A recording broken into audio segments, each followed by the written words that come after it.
더 4권, 그리스의 생활연구 4권 중에 2과에 들어가고 2과를 총 지금 4번에 걸쳐게 됩니다. 오늘은 2권 중에 2번째 해당되는데, 오늘은 그 2과에서 4권 2과에서 겸손에 대한 말씀을 같이 나눈 것입니다. 다음 주는 언어에 대한 거예요. 그렇게 한 과를 이렇게 제목별로 나눠서 할 것입니다. 앤드류 머레이가 겸손에 대한 정의를 내렸어요. 겸손이란 마음의 완전한 평온을 말합니다. 초조해하거나 슬퍼하거나 실망하지 않습니다. 겸손은 아무것도 기대하지 않으며 내게 일어난 일을 이상히 여기지 않습니다. 아무도 나를 칭찬하지 않을 때나 내가 비난과 멸시를 당할 때에도 겸손은 나를 평안하게 해줍니다. 오늘 스크린 이걸 안 띄우고 왔네요. 용훈 집사한테. 여러분이 못 보고 있네. 그러니까 말로 드려야 되겠습니다. 이 앤드류 머레이의 이 겸손에 대한 것을 우리가 신뢰하면서 정의한다면, 그렇다면 우리가 어떤 일에 초조해야 한다? 그것도 겸손하지 않은 거예요. 어떤 일을 당할 때 슬퍼한다? 그것도 겸손하지 않다는 겁니다. 앤드류 머레이는 대단한 성령신학자거든요. 영감과 통찰력이 대단해요. 또 무슨 일을 듣거나 맞이했을 때, 당했을 때 실망했다? 그것도 겸손하지 않은 거예요. 겸손한 사람은 실망하지 않고 초조해하지 않고 슬퍼하지 않고. 그럼 저도 겸손하지 않은 거예요. 남북한 저러고 있으니까 어제 오늘 괜히 그냥 마음이 찝찝하고 편치잖아요. 이런 분위기 만들어낸 거에서. 초조하진 않지만 이것도 겸손한 게 아니에요. 왜냐? 겸손은 아무것도 기대하지 않으며 내게 일어난 일을 이상히 여기지 않고 비난과 멸시건 칭찬을 받을 때건 안 받을 때건 그냥 겸손 자체가 내 마음의 평정을 이루어주기 때문에, 그러니 신앙인이 겸손하다는 것은 참 중요합니다. 겸손, 내적 평안, 이것 때문에 질서와 균형 감각과 규모 있게 살아가는 삶의 리듬을 지킨다는 것. 오늘 저와 여러분의 이 겸손의 영이 임할 수 있기를 바라고 한번 성경을 통해 배워보길 바랍니다. 겸손을 가장 잘 나타내는 메시지가 있죠. 빌립보서 있는 말인데 2장에 있지 않습니까? 너희 안에 이 마음을 품어라. 곧 그리스도 예수의 마음이니 그는 근본 하나님의 본뜻이나 하나님과 동등됨을 취할 것으로 여기지 아니하시고 오히려 자기를 비워 종의 형체를 가지사 사람들과 같이 되셨고 사람의 모양으로 나타나사 자기를 낮추시고 죽기까지 복종하셨으니 곧 십자가에 죽으시며. 겸손의 대명사 예수 그리스도예요. 하나님과 본체십니다. 근데 스스로 자기를 낮추셔서 어느 정도로요? 사람의 몸을 입었다. 이단이 처음 탄생한 것이 하나님의 사람이 됐다. 요 논리 때문에 이단된 거예요. 그러니 한 걸음 더 들어간다면 여러분, 이단은 또 마귀는 겸손을 그만큼 싫어한다는 또 하나의 역설적 공식이 성립되는 것이죠. 아무튼 예수님은 자기를 비워서 사람과 똑같이 몸이 되셨어. 그리고 낮추시되 죽기까지 복종했는데 그것이 곧 십자가에 죽으십니다. 그러니 십자가를 바라보는 신앙이라는 것은 예수님이 흘리신 피를 통해서 용서와 사랑과 그리고 구원과 공급과 마귀를 이기는 권세도 느끼게 되지만, 십자가 보혈을 믿는 사람은 겸손을 배워가야 한다는 십자가의 진리를 잊지 말아야 됩니다. 우리가 지난주 난예배 때 계속 말씀드렸어요. 우리가 십자가 보혈을 통해 죄 용서와 하나님의 사랑을, 그리고 원수 마귀를 이기는 권세, 하늘과 땅의 필요를 공급받는 공급의 은혜.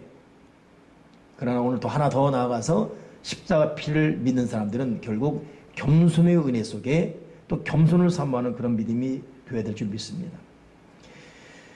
하나님께서 자기 백성에게 무엇을 원하시는가? 미가서 6장 8절에 사람아 주께서 선한 것이 무엇임을 내게 보이셨나니 여호와께서 내게 구하시는 것은 오직 정의를 행하며 인자를 사랑하며 겸손하게 네 하나님과 행하는 것이 아니냐. 하나님 아버지가 바라는 건 뭐라고요? 공의, 정의롭게 살아가는 거예요. 인자, 즉 하나님을 사랑하는 것입니다. 그리고 하나님과 겸손하게 동행하는 것.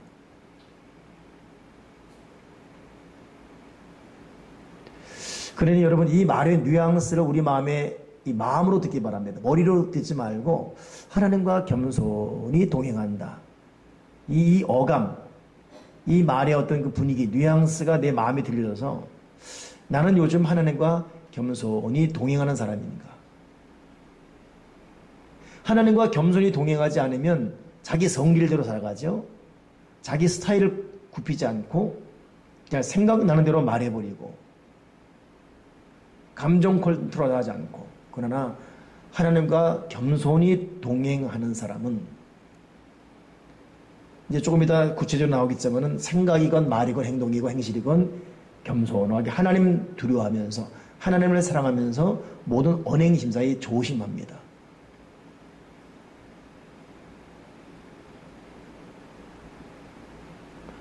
요즘 잔뜩 참 북한 사회를 보면서 그런 걸 많이 느껴요. 참 거기는 김정은보다 좀 줄 앞에 섰다고 총살당해버리고 졸았다고 총살당하고 뭐 거기에 여러 가지 이유를 달겠지요. 비판했다고 총살당 뭐 이런 게 있지요. 그 쩔쩔 매는 듯한 어떤 그런 모습들. 만약 우리가 하나님 앞에 그런 자세로 살았으면 어떻게 됐을까 싶어집니다. 보이지 않는 하나님을 본 것처럼 사랑하는 이것이 코람데오 신앙이거든요. 코람데오. 하나님 앞에 선 코람데오. 데오가 하나님 뜻이에요. 코람 앞에서 데오 하나님 앞에 서서. 하나님은 우리가 하나님과 겸손하게 예의 있게 바르게 살아가길 바라고 있습니다. 하나님의 옆에 계신 것처럼 살아가시옵소서. 자, 그렇다면 우리가 하나님과 동행하는 겸손하게 하나님과 동행하는 삶이 되려면 어떻게 될 것인가? 첫째는 여러분 자기 자세를 낮춰야 돼요. 한번 같이 고백해 봅시다. 우리 겸손은 실제적인 실전 훈련이 되야 되는데 겸손하려면 첫째 따라서 하세요. 자세를 낮추라. 예, 자세를 낮추라. 이것이 겸손한 자의 첫째 특징이래요. 베드로전서 5장 5절에 젊은 자들아 이와 같이 장로들에게 순종하고 다 서로 겸손으로 허리를 동이라. 하나님은 교만한 자를 대적하시되 겸손한 자들에게는 은혜를 주시느니라. 그러므로 하나님의 능하신 손 아래서 겸손하라. 때가 되면 너희를 높이시리라.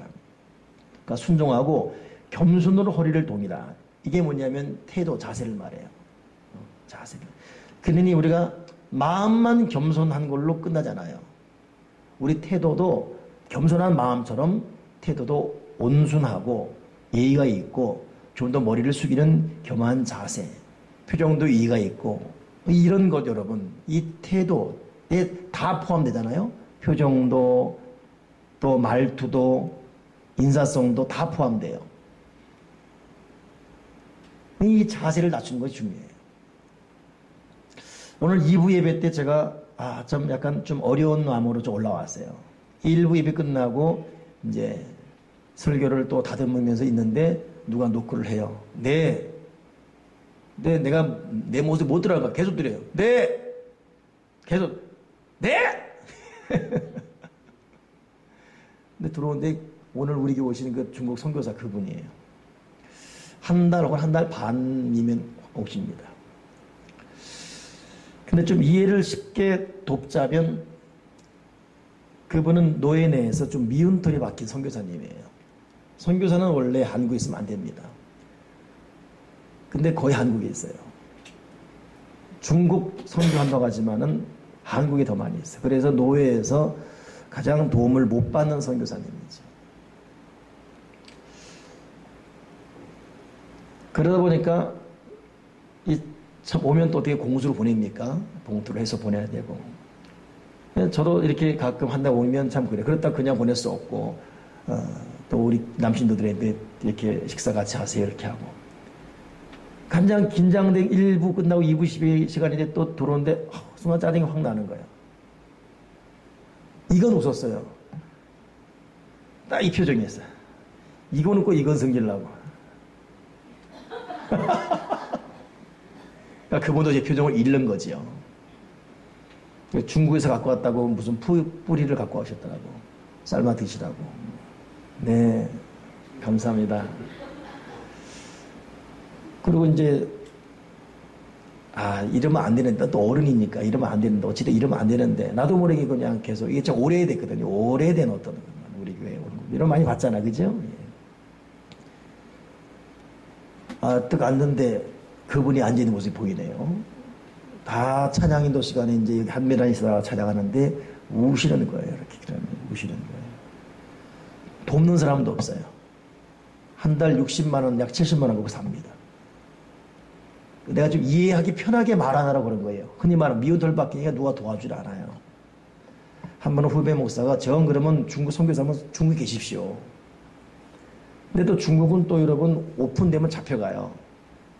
그래 오래 머물 수도 없어요. 진짜 오지에는. 그분이 그런 스타일이에요. 그러니까 중국에 여러분 삼자교가 있고 삼자교가 있고 또 무슨 교가 있죠?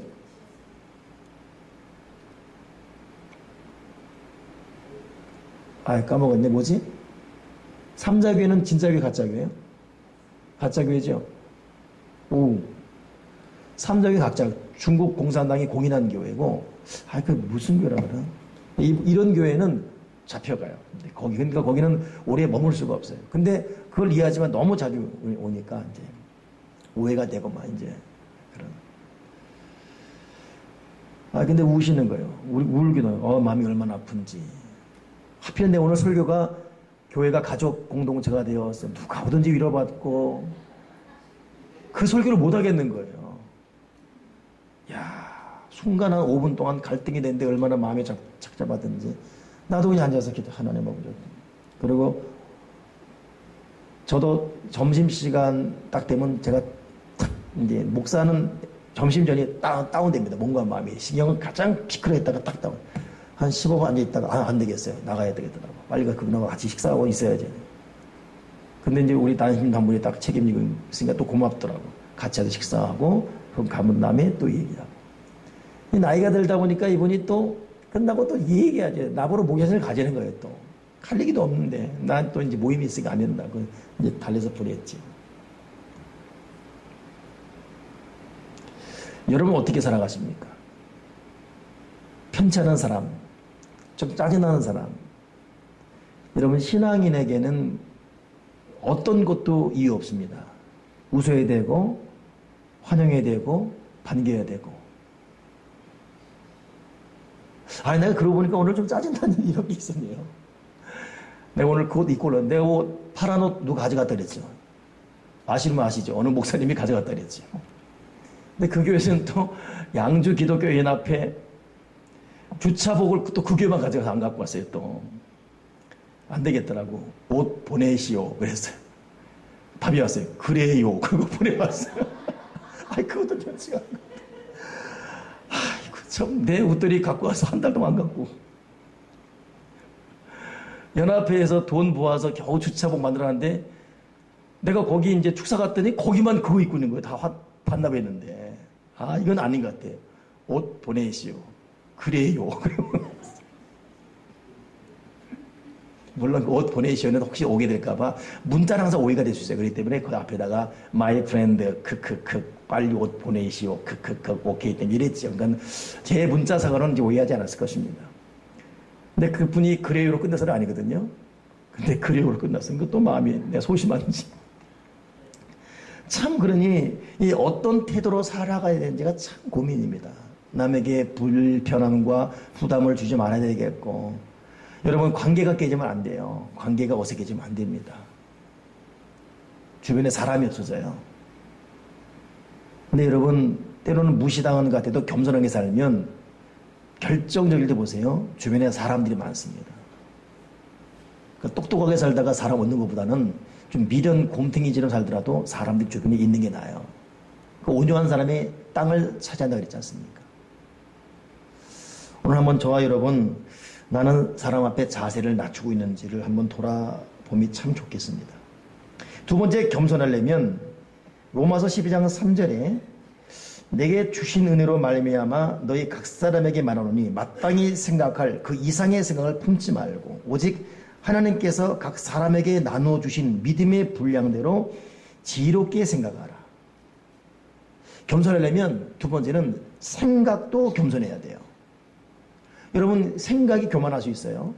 그러니까 하나님께서 허락하시는 범위를 넘어간 생각을 품으면 안 돼요. 믿음의 분량대로 지혜롭게 생각하고 마땅히 생각할 그 이상의 생각을 품지 말라. 지난 수요 예배 김혜연 전사 수요 설교를 동영상 통해 듣다 보니까 참 이 마음 생각이 중요하다 그러잖아요. 그렇죠? 예? 생각을 통해서 보는 것 듣는 것 통해서 악이 역사할 수 있고 마음의 생각이. 마지막에 김구 선생 얘기한 거 기억납니까? 이 뭐 나보다도 기가 안 나면 어떡해요. 뭐라 그랬어요? 심신이 어떻고 신신이 어떻고 이랬잖아요. 기억 안 납니까? 네.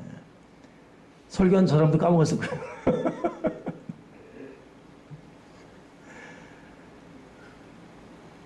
여러분 생각이 중요해요. 생각. 제가 이번에 참 이 몸 때문에 참 많이 고민이 되고 그랬어요. 그러다가 문득 라디오 통해 듣는데 50 중반 이상이 다들 그런 증상들이 있어요. 그러면서 거기 마무리 말이 뭐냐면 절대 분노하지 말 것. 절대 미워하지 말 것. 속삭였던 일을 곰씹지 말 것. 그냥 가만히 나를 돌아봤어요. 그랬더니 이런 속상함, 저런 이야기, 이런 괴로움, 이것이 이 속에서 뱅글뱅글 돌다 보니까 어떨 때는 나 혼자서 전쟁을 나 혼자 대화하고 있어. 이 새끼야, 너 그렇게 말할 수가 있어? 뭐 임마? 혼자 쇼를 하고 있어. 아, 이게 마귀 역사구나. 네, 그래서 내가 둘째 날 휴가 밤에는 혼자 나가서 대적했어요. 악한 더러운 귀신아, 내 속에 요동치는 이 더러운 이 분노의 더러운 영혼들은 나사렛 예수 다 떠나갈지어다. 근데 순간 소름이 끼치는 거예요, 몸에. 여러분, 원수 마귀는 나도 모르게 내 속에 들어옵니다. 그러니까 여러분도 매일매일 마귀를 대적하고 매일매일 예수의 피를 발라야 되는 이유가 뭐냐면 마귀는 절대 이 거물이에요. 끊임없이 들어옵니다. 보는 거 통해 들어오고 듣는 거 통해 들어오고 마음을 통해 들어오고.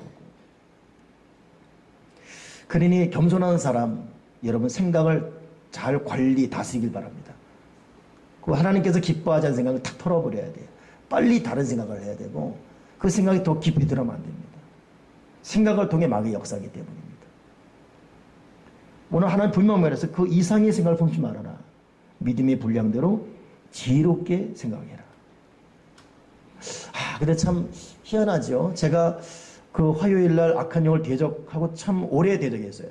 영 물러가라. 새벽 한 4시 넘어까지 혼자 앉아가지고 막. 근데 참 역시 영적 전쟁이 승리해야 육적 평안이 오는데 저에게 참 어떤 그 고통을 줬던 어떤 한 두세 사람이 괜히 전화 온 거예요. 그 스르르 풀려버렸어요. 그들도 뭔가 찜찜한 게 있었는가 봐요. 나한테 미안함이. 근데 타이밍을 못 잡고 있다가 나에게 전화해도 어떤 타이밍 때문에 전화 온 거예요. 그러냐고. 형님 뭐 전화 오고 이런 거예요. 그래서 내가 그러냐고 이렇게. 근데 탁 쿨하게 하고 나니까 또 아무것도 아닌 거예요, 사실은. 여러분 명심합시다. 우리 생각이 항상 앞서가요. 미움의 생각, 분노의 생각이 더 앞서가고 있어요. 그 정도로 미워할 사람 아니에요. 그 정도로 분노할 일도 아니고 그 정도로 괘씸할 일도 아니고 알고 보면 10분 1도 안 돼요. 근데 이 생각이 자꾸 침소봉대합니다. 커지게 만들어버려요. 이 마귀 역사죠. 그래서 오늘 성령 안에서 우리 생각이 조절되고 관리되어지길 바랍니다. 그래서 하나님께서 기뻐하지 않는 생각, 나사렛 예수로 다 떠나갈지어다 라고 기도하기 바랍니다. 제가 오늘 난예배 때 설교를 마지막 부분 하려다가 못했던 게 하나 있어요. 여러분, 교회라는 것은 하나님을 경외 예비하면서 신적 기쁨이 와야 되고, 둘째는 가족 공동체가 돼야 되고, 이 힘을 가지고 거룩한 기운, 영적 이 영향력을 행사해야 된다. 그러면 정말 교회가 해야 될 네 번째 정말 중요한 게 뭐냐 하면, 끊임없이 교회는 뭐 하는 곳이냐? 나에게 교회는 어떤 곳이냐? 저에게, 여러분의 교회는 어떤 곳입니까? 끊임없이 예수의 피를 바르는 곳이에요. 끊임없이 예수의 피를 발라야 돼요. 제가 금요 기도 때 말씀드렸습니다. 모세가 하나님께 부름받았어요. 내 백성 이스라엘을 구원해라. 모세가 안 간다 그랬어요. 하나님이 화를 냈습니다. 나를 말은 못합니다. 네 형 있지 않냐? 나중에 모세가 어쩔 수 없이 항복하고 가지 않습니까? 근데 갑자기 하나님 모세를 죽여보려고 그래요. 왜 그렇지요? 할례 받지 않아가지고. 그러니까 놀래가지고 그 모세 아내 십보라가 자기 아들 게르솜의 표피를 베어가지고 모세 앞에 던지면 나의 피난패이다 그렇게 말해요. 이것 때문에 하나님이 모세 죽이려다가 칼을 거두고 사역길을 가는 거예요. 나는 그 장면 이번 주 묵상하다 깜짝 놀랐습니다. 사역보다도 피가 먼저예요. 하나님의 너무너무 중시한 일을 가기 싫다는 사람 직접 불러서 맡겨놓고도 하나님이 맡겨놓고 하나님이 가는 그 사역 가는 길을 죽여버리려고 그래요. 무엇 때문에요? 피가 없으니까. 여러분, 예수님의 피가 얼마나 중요합니까? 그러니 우리는 끊임없이 교회에서 날마다 예수의 피를 발라야 돼. 내 머리에 바르고 내 생각에 바르고 내 몸에 바르고 내 삶에 바르고 내 자녀에게 바르고 내 장막에 바르고 내 인생에 바르고 내 기도에 바르고 내 몸에 바르고. 그래 주의 보혈 능력이 또다 주의 피 예수 피 믿으오. 오늘도 여러분 기도 가운데 끊임없이 예수의 피를 바르고, 이건 우리만이 아니라 이 민족을 예수의 피로 덮어주시옵소서. 우리 민족을 예수의 피로 덮으시고 북녘 땅도 예수의 피를 뿌려주시옵소서. 그러니까 교회는 여러분, 나에게 교회는 무엇인가? 예수의 피를 바르는 곳이에요. 그러니까 오늘도 여러분 기도 가운데 예수의 피를 많이 바르고 가길 바랍니다. 또 하나, 세 번째, 첫째는 태도, 둘째는 생각이라면 세 번째 겸손하려면 말을 조심해야 됩니다. 잠언 27장 2절, 1절, 2절 찾아보세요. 읽어보세요. 잠언 27장 1절, 2절. 같이 한번 읽겠습니다.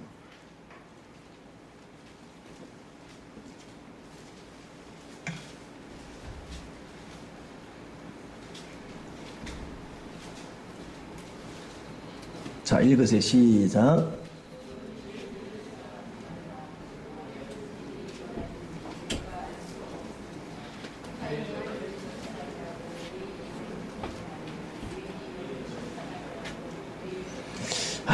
참 중요하죠. 그렇기 때문에 여러분, 겸손하려면 절대로 자기 스스로 자기를 자랑해서는 안 돼요. 겸손한 사람은 자랑하지 않습니다. 자랑하려면 남이 나를 칭찬하게 하고 남이 나를 자랑해 줘야지, 내 스스로 나를 칭찬하고 내 스스로 자랑하고 그러지 마라, 이거죠. 그러니까 어떤 종류의 자랑도, 여러분 이건 고린도전서 13장에도 사랑은 오래 참고 하면서 사랑은 뭐죠? 자랑하지 아니하며. 그러니까 겸손한 사람은 자랑하지 않는다. 진짜 사랑의 사람은 자랑하지 않는다. 특히 말로 겸손 또 겸손.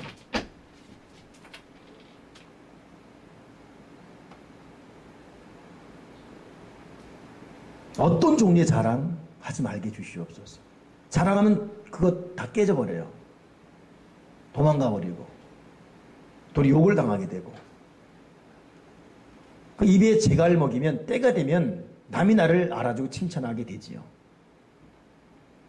제가 제 인생을 봐도 그래요. 오늘 여러분 세 가지 명심합시다. 우리가 겸손하게 하나님과 동행하는 것이 정말 중요한데, 겸손하려면 태도 더 낮추고 더 낮추고, 두 번째 생각, 성령을 근심케 하거나 허락하지 않는 범위로 가면 안 돼요. 셋째 말, 절대 자랑하지 말 것. 이렇게 겸손한 사람에게 하나님이 어떤 축복 주시죠? 때가 되면 하나님이 너희를 높이시리라. 오늘 야고보서 4장 10절에도 주 앞에서 낮추라, 그리하면 주께서 너희를 높이시리라.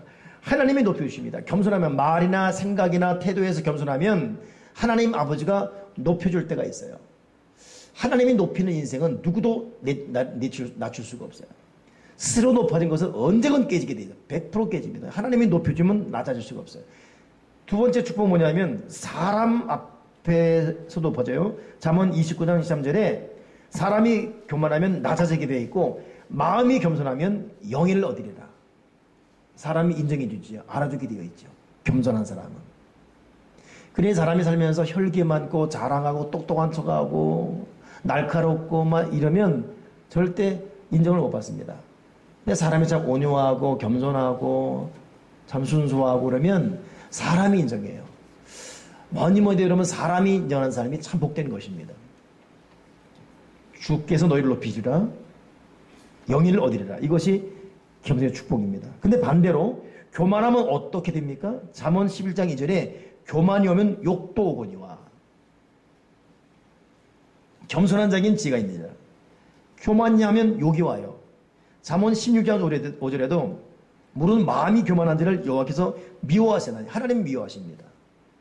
사람에게서는 욕이 오고 하나님에게는 미움받고 결국 야고보 4장 6절에는 하나님이 교만한 자를 물리치시고 쓰지 않는다는 거예요. 사역자로 주님이 쓰는 진정한 하나님의 사람을 쓸 수가 없습니다.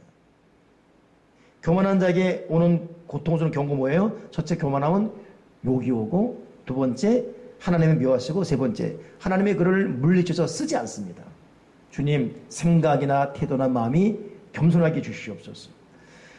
오늘 마지막으로 하나님의 명령이며 바울의 당부가 있습니다. 찾아와서 읽으면서 말씀 마치겠습니다. 빌립보서 2장 3절 4절. 빌립보서 2장 3절 4절. 시작.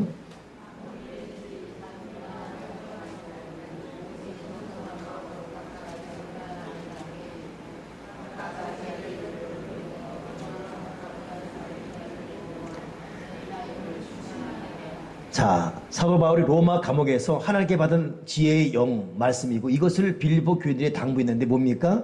제발 부탁이다. 어떤 일, 아무 일이든지 다투지 말아라. 여러분, 다투지 말아야 됩니다. 아멘이시죠? 다투지 말게 하시옵소서. 싸움의 영은 우리를 죽여요. 허영 부리지 말고 겸손한 마음으로 나보다 상대를 더 높여주고 낮게 여기고 자기 일도 돌아봐야 되지만 각각 다른 사람들 일도 꾸준히 돌봐줘라. 이러므로 나의 기쁨, 결국은 하나님의 기쁨이 충만토록 해줘라. 이번 한 주간 어디 있든지 여러분 생각을 예수님의 피로 잘 다스리십시오. 사람 앞에 태도를 겸허하게 가지시고 특히 어떤 일이든 자랑하지 마시고 누구를 만나든 그 사람을 더 높여주고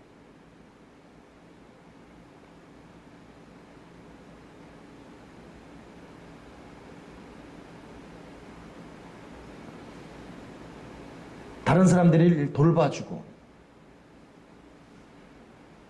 그래서 하나님의 기쁨 되는 인생 되기 바랍니다.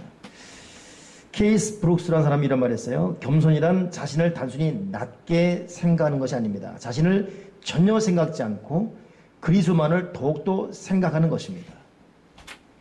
단순히 남을 더 낮게 생각하는 것이 아니라 아예 자기를 생각지 않아요. 그리고 도리어 하나님만을 더욱더 생각하는 것. 이것이 겸손이다. 그러기 따르니 겸손이 정말 얼마나 어려운 덕목입니까? 그럼에도 오늘 겸손의 은혜가 저와 여러분에게 충만하기 바랍니다. 기도하겠습니다. 하나님 아버지, 말로 어떤 일이든 자랑하지 않게 하시고 누구를 만나든 상대방에게 예의 있는 겸손한 태도를 갖게 해주시고 생각 조심해서 합당치 않은 생각을 품지 말게 하시고 마음도 진실로 겸손하게 도와주시옵소서. 하나님의 기쁨을 충만케 하게 하옵소서. 집에 있든 직장이든 어디 있든 어떤 일이든 다투지 말게 하시고 허세, 허영, 과시하지 말게 도와주시고 내 일도 돌아보지만 남의 일도 부지런히 돌아보면서 하나님을 기쁘게 하는 겸손한 자가 되게 도와주시옵소서. 나를 그냥 조금 생각하는 것 차원이 아니라 아예 생각지 말고 하나님만을 더욱더 생각하는 인생 되게 도와 주여 주시옵소서. 겸손한 가운데 어떤 수칙은 진실로 슬픔이건 실망하거나 초조하지 않고 이 겸손을 통해서 마음의 내적 지극한 평안을 누리고 살아가는 하나님의 사람 되게 도와 주여 주시옵소서. 이 시간 기도할 때 교만했던 자랑했던 모든 것 회개하고 다시금 겸손을 삼아는 귀한 기도가 우리 위해서 선포되게 도와 주여 주시옵소서. 주 예수 그리스도 이름으로 기도합나이다. 아멘.